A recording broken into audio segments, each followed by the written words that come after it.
नमस्कार, मी राधिका. मी बनवणार आहे आज तिळाची वडी, खास मकर संक्रांती स्पेशल. त्यासाठी तुम्ही व्हिडिओ शेवटपर्यंत बघा. व्हिडिओला लाईक आणि चॅनलला नक्की सबस्क्राइब करा. मी इथे तिळाची वडी बनवण्यासाठी कढाई घेतली. कढाईमध्ये पांढरे तीळ घेते. मी हे दुकानातले तीळ घेतले. तुमच्याकडे गावरान तीळ असतील तर ते पण तुम्ही घेऊ शकतात. मी इथे 100 ग्रॅम तीळ घेतलेले आहे. आता हे तीळ आपण चांगले भाजून घेऊ.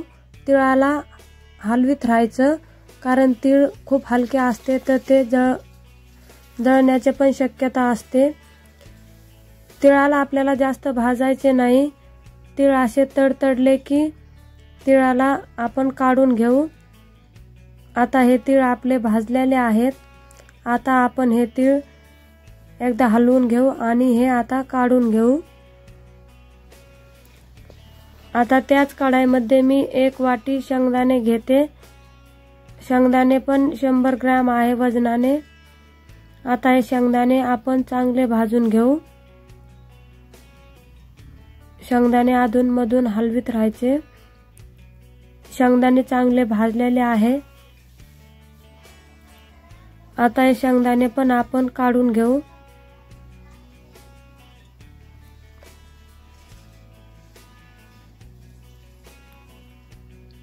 आता शेंगदाणे आणि तीळ मी एका प्लेटमध्ये काढून घेतलेले आहे. आता एक परात घेते. त्या परातामध्ये थोडंसं तूप लावते. आपल्याला वडी बनवण्यासाठी या परातीमध्ये तूप लावायचं, जेणेकरून आपली जी वडी आहे ती परातीला खाली चिटकणार नाही. आता मी या परातीला पूर्ण चांगलं तूप लावलेलं आहे. इथे शेंगदाणे पण गार झाले. आता शेंगदाण्याचे साल काढून घेते. इथे मी शेंगदाण्याची पूर्ण साल काढून घेतलेली आहे. आता हे शेंगदाणे आपण मिक्सरमध्ये बारीक करून घेऊ. आता मी एका वाटीमध्ये हे शेंगदाण्याचं कूट टाकून घेते, बारीक केलेले शेंगदाणे. आता आपण तीळ पण बारीक करून घेऊ. तीळ ही आपल्याला जास्त बारीक करायची नाही, अशी अर्धी करायची. 2 गरके घ्यायचे फक्त मिक्सरमध्ये. आता हे आपण काढून घेऊ पूर्ण. आता मी इथे पूर्ण मिश्रण काढून घेतलेलं आहे. एका परातीमध्ये टाकते. आता यामध्येच थोडंसं सुंठ पावडर आणि विलायची पावडर टाकते. आता हे आपल्याला मिक्स करून घ्यायचं. आता गॅसवरती मी कढाई ठेवली. कढाईमध्ये 1 चमचा तूप टाकते. त्यामध्ये 2 वाट्या गूळ टाकायचं. वजनाने हे 250 ग्राम गूळ आहे आणि आपलं हे साधं गूळ आहे, कोणताही स्पेशल गूळ नाही. आता हे गूळ आपल्याला चांगलं वितळून घ्यायचं. अगदी कमी गॅसवरती आपल्याला हे गूळ चांगलं वितळून घ्यायचं. इथे आपलं गूळ आता चांगलं वितळलेलं आहे, तुम्ही बघू शकतात. गुळाने आपले बुडबुडे सोडलेले आहे, याचा अर्थ आपलं गूळ चांगलं वितळलं. आता यामध्ये हा मिश्रण आपण टाकून देऊ. आता हे मिश्रण आपल्याला चांगलं मिक्स करून घ्यायचं गुळामध्ये. 7 ते 8 मिनिटांमध्ये आपलं मिश्रण चांगलं गुळामध्ये सेट होतो.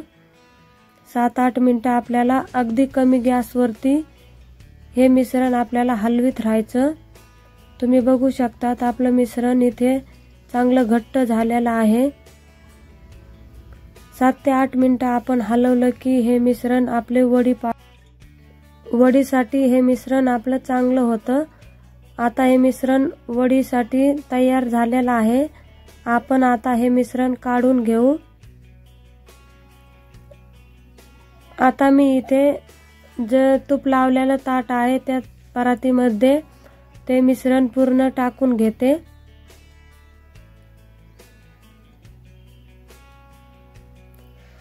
आता मी इथे पूर्ण मिश्रण परातीमध्ये टाकलेलं आहे.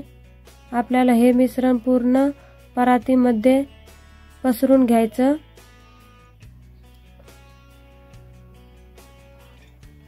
आता मी हे पूर्ण मिश्रण परातीमध्ये पसरून घेतलेलं आहे। हे 10 मिनिटं आपण गार होण्यासाठी ठेवून देऊ। आता इथे हे मिश्रण गार झालेलं आहे। आता मी इथे पिझ्झा कटर घेतलेला आहे। पिझ्झा कटरने याच्या आपण वड्या पाडून घेऊ। तुम्हाला ज्या आकारात वड्या पाडायच्या त्या आकारामध्ये तुम्ही वड्या पाडू शकतात। तुमच्याकडे पिझ्झा कटर नसेल तर तुम्ही सुरीना चाकूना पण वड्या पाडू शकतात। तुम्हाला ज्या आकाराच्या हव्या त्या आकाराच्या तुम्ही वड्या पाडू शकता।